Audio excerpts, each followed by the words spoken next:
आज बात करूंगा imaginative, futuristic, radical innovator Steve jobs के बारे में, जिसको फोर्ब्स ने वर्ल्ड्स मोस्ट वैल्यूएबल ब्रांड का खिताब दिया। 1970s में बोल दिया था कि मैं पर्सनल कंप्यूटर हर घर में पहुंचा दूंगा। उस समय लोगों ने विश्वास नहीं किया। खुद के पास ना टेक्निकल स्किल थे, ना मैनेजरियल स्किल थे, ना इनके पास पैसा था। छोटी उम्र से ही ये पावर, पोटेंशियल और पॉसिबिलिटी कंप्यूटर की समझ चुके थे। इतने बुद्धिमान थे कि इनको टीचर ने बचपन में ही बोलना शुरू कर दिया कि स्किप कर दो भैया, ग्रेट, आगे चलोगे तुम, 2 क्लास 3 क्लास आगे जंप मार लो, इतने बुद्धिमान हो। लोग कहते थे ये बड़ा बेचू आदमी है, मार्केटिंग एक्सपर्ट है। बेचू नहीं था, बेचता नहीं था, सोचू था, सोचता बढ़िया था। स्टीव जॉब्स ऐसे सोचू थे कि 12 साल की उम्र में उनको एचपी के फाउंडर बिल ह्यूलिट ने समर इंटर्नशिप पर रख लिया था। उनके वैसे जो पिता थे ना, उनके साथ में गैराज में काम किया करते थे। सारा जीवन इन्होंने या तो जमीन पर सोते बिताया या कोक की खाली बोतलें जाकर के दुकान को वापस देके पैसा लेके खाने का जुगाड़ करते थे। कई किलोमीटर ट्रैवल करके पैदल इस्कॉन में जाकर के फ्री का भोजन खाया करते थे। चेतना ऐसी हो गई उसी कारण, दिव्य चेतना। इन्होंने क्या किया, वहां पे गेमिंग जो वीडियो गेम होती है उस कंपनी में नौकरी करते थे। पैसा बचा करके इंडिया पहुंचे, अपने गुरु की तलाश में आए, बाबा नीम करोरी के आश्रम में गए। तब तक बाबा नीम करोरी का देहांत हो चुका था। उसके बाद इन्होंने ज़ेन और बुद्धिज्म को प्रैक्टिस किया। 7 महीने इंडिया में घूमे, बसों में दिल्ली, उत्तर प्रदेश, हिमाचल प्रदेश घूमते रहे। नॉन वेजिटेरियन छोड़ दिया, फ्रूटेरियन बन गए, खाली फ्रूट्स खाया करते थे। हेड शेव करके शिखा रख ली, ट्रेडिशनल इंडियन कपड़े, धोती कुर्ता पजामा पहन के रहते थे। और स्टीव वॉजनियाक को के साथ इन्होंने अपनी फिर पार्टनरशिप की। वापस जब अमेरिका गए, शुरुआत करी, बहुत छोटी शुरुआत करी। ये वही व्यक्ति थे जो को फाउंडर बने दुनिया की सबसे बढ़िया आईटी कंपनी के। शुरुआत में उन्होंने अपनी फोक्सवैगन इनके पास थी, उसको बेचा। इनके पार्टनर ने अपना कैलकुलेटर बेचा। उसके बाद उन्होंने शुरुआत करी। अंडरवेयर में ही कस्टमर से मिलते थे नंगे पांव, पैसा नहीं था कपड़े पहनने का। लेकिन 1981 आते आते इन्होंने रिकॉर्ड तोड़ दिए जब इन्होंने आईपीओ लॉन्च किया अमेरिका के अंदर एप्पल का। 1983 में ये अमेरिका के 500 सबसे अमीर आदमियों में आ चुके थे। यानी कि जब ये 23 साल के थे तो $1 मिलियन, 24 साल के थे तो $10 मिलियन और 25 साल की उम्र तक $100 मिलियन कमा चुके थे।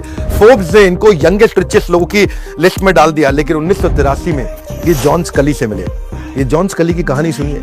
जॉन स्कली को इन्होंने पूछा, पेप्सी के सीईओ थे, भैया जॉन स्कली, तू जिंदगी भर चीनी का पानी बेचता रहेगा या दुनिया बदलना चाहता है? अगर चीनी का पानी बेचना तो जिंदगी भर तो जा पेप्सी में ही काम कर, वहीं का सीईओ रहे। पर दुनिया बदलना है तो एप्पल में आ जा। जॉन स्कली बोला, एप्पल में आऊंगा, मुझे दुनिया बदलनी है। वही जॉन स्कली जब एप्पल में आया, 2 साल के बाद उसी बोर्ड के अंदर अपनी ताकत को बढ़ा के बोर्ड को अपने साथ लेकर उन्होंने स्टीव जॉब्स को बाहर निकाल दिया। बहरहाल स्टीव जॉब्स की स्पिरिचुअल स्ट्रेंथ थी। इतने बड़े सेटबैक से भी उन्होंने बाउंस बैक किया, और ऐसा बाउंस बैक किया कि आने वाले समय में वापस एप्पल गया और उनके पांव छू के स्टीव जॉब्स को फिर लेकर के आया। 2001 में उन्होंने आईपॉड बनाया, 2007 में आईफोन बनाया और 2010 में उन्होंने आईपैड भी तैयार किया। इनके पिता जो थे ना, वो गैराज के मैकेनिक थे, साधारण मैकेनिक थे। और उनको मशीन्स बहुत पसंद थी। ये भी पिता के साथ रहा करते थे, जो उनके पॉल इनके पिता का नाम था। और वो हर चीज अपने हाथ से कुछ भी बना लिया करते थे। तो एक दिन वो कुछ फर्नीचर बना रहे थे और फर्नीचर जो दीवार को लगना था उसमें पीछे की साइड पे वो नया सुंदर माइका लगा रहे थे, brand new high quality mica लगा रहे थे। स्टीव ने उनसे पूछा कि पिताजी, पीछे इतना महंगा माइका लगाने की क्या जरूरत है, वो कौन देखेगा? और पिता ने क्या जवाब दिया कि बेटा, अगर पीछे का और अंदर का हिस्सा ठीक होगा ना, और वो अगर एक बार आप अच्छे से देख लोगे और उसको ठीक कर दोगे, उसमें नीटनेस आ जाएगी, तो दुनिया को दोबारा खोल के उसको देखने की जरूरत नहीं पड़ेगी। ऐसा ही इसी फिलॉसफी ने इनकी जिंदगी बदल दी। और ऐसा ही इनकी कंपनी के अंदर भी एक बार एम्प्लॉय फोन के अंदर बैटरी को टेढ़ा लगा रहा था और इन्होंने कहा, बैटरी सीधा कर दो बेटा। तो उसने कहा कि भैया, बैटरी टेढ़ी है सीधी, अंदर खोल के कौन देखेगा?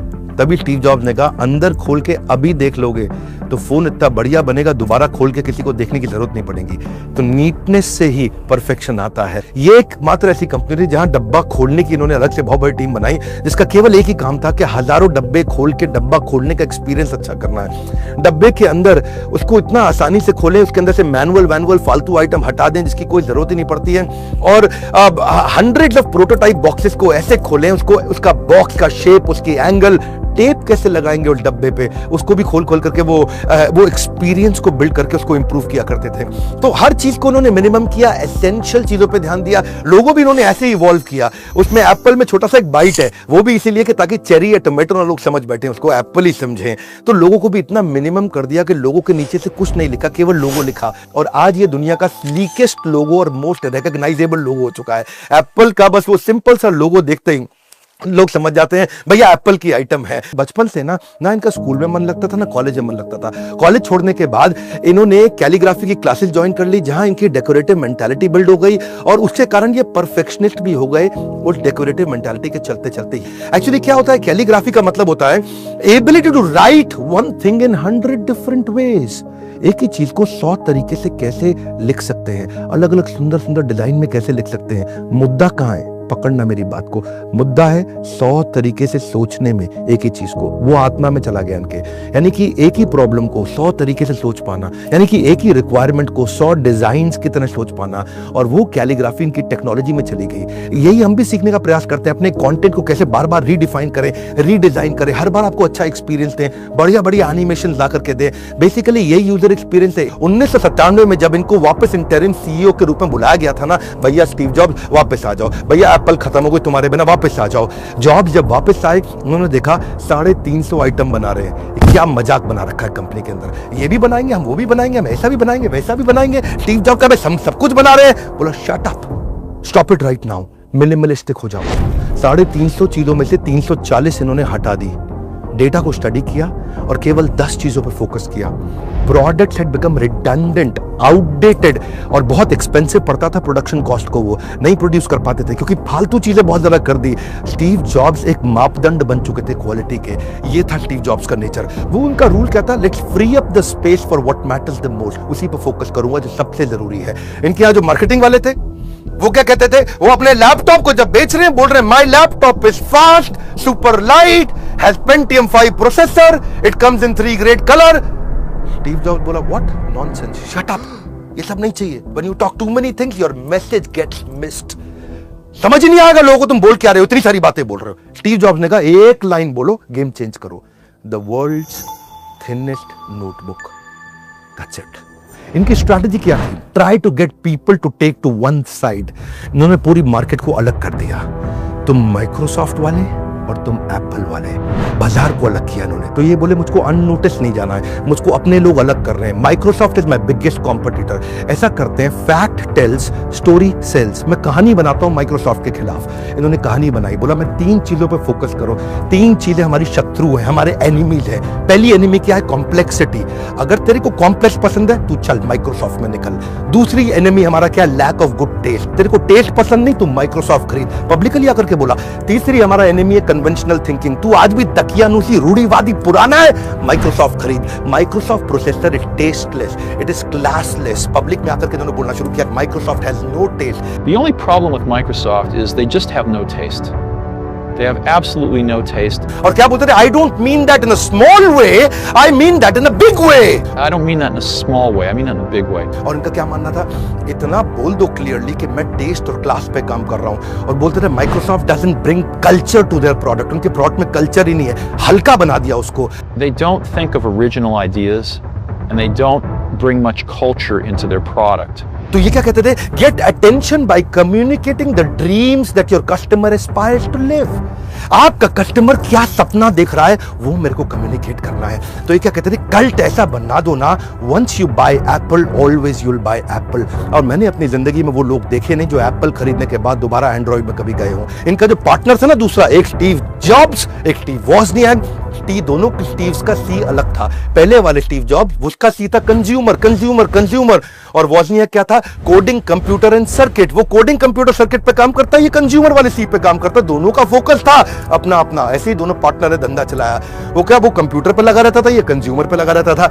ये ऐसा इंटेलिजेंट आदमी था। It's not about fooling people, it's about convincing them that you need this even if you don't need this. तेरे को ये चीज चाहिए है, अगर नहीं चाहिए तो भी चाहिए। ये था स्टीव जॉब्स। इन्होंने बोरिंग कंप्यूटर को इतना सेक्सी बना दिया कि लोग लाइन में खड़े होकर के खरीदने आते थे। इन्होंने एडिक्शन बिल्ड कर दिया उस एक्सपीरियंस में कि वो एडिक्शन एग्जिट बैरियर बन गया।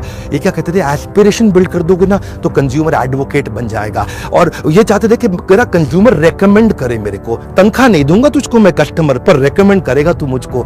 आज भी एप्पल का यूजर एप्पल ही रेकमेंड करता है, चाहे कुछ भी हो। एप्पल यूज करने वाले लोग बोलते हैं कुछ नहीं चलता इसमें, फिर भी एप्पल यूज करता है और दूसरों को बोलता भी है। ऐसा ही ये चाहते हैं कि वो एडवोकेट भी बन जाए, मेरा कस्टमर ही मेरा स्पॉन्सर भी बन जाए, मेरा कस्टमर ही मेरा फैन भी बन जाए, हार्ले डेविडसन की तरह। डिस्काउंट मैं कभी देता नहीं, कभी दूंगा नहीं, और क्योंकि डिस्काउंट दूंगा तो कस्टमर का ट्रस्ट कम हो जाएगा। एप्पल चाहता था ब्रांड की पावर बिल्ड करूं, इससे उसकी वैल्यूएशन आई, और यही कारण था फास्टेस्ट पहली $1 ट्रिलियन कंपनी दुनिया की एप्पल बना। Today, Apple became the first U.S. public company valued at $1 trillion. इनकी लाइफ में एक बहुत जबरदस्त प्रोग्रामर था, उस शहर का, सिलिकॉन वैली का सबसे बढ़िया प्रोग्रामर था, पर उसे क्या बोले, even if you are the best programmer but if you don't share my vision then get lost. Steve Jobs ने कोई काम फर्स्ट नहीं किया, पर जो किया वो बेस्ट किया। बहुत इंपॉर्टेंट है इनके लिए कि विजन शेयर करें। अगर आपका स्टार्टअप है, बिजनेस है, वो विजन शेयर कराना चाहते हो आप लोगों को, कैसे विजन शेयर करें, आप सीखिएगा हमसे। लीडरशिप फनल में आना चाहते हैं तो इस नंबर पे फोन करके आपको पावरफुल शक्तिशाली एंटरप्रेन्योर बनाने के कुछ ऐसे टूल्स और स्ट्रैटेजीज बनाई हैं, ऐसे फ्रेमवर्क्स तैयार किए हैं, आपको सफल बनाने की जिम्मेदारी मेरी। आप फोन करके अगली डेट का पता लगाइए कि प्रोग्राम आप किस तरह से अटेंड कर सकते हैं और आप अपने एक शक्तिशाली एंटरप्रेन्योरियल एबिलिटी को 10 गुना बड़ा कर सकते हैं।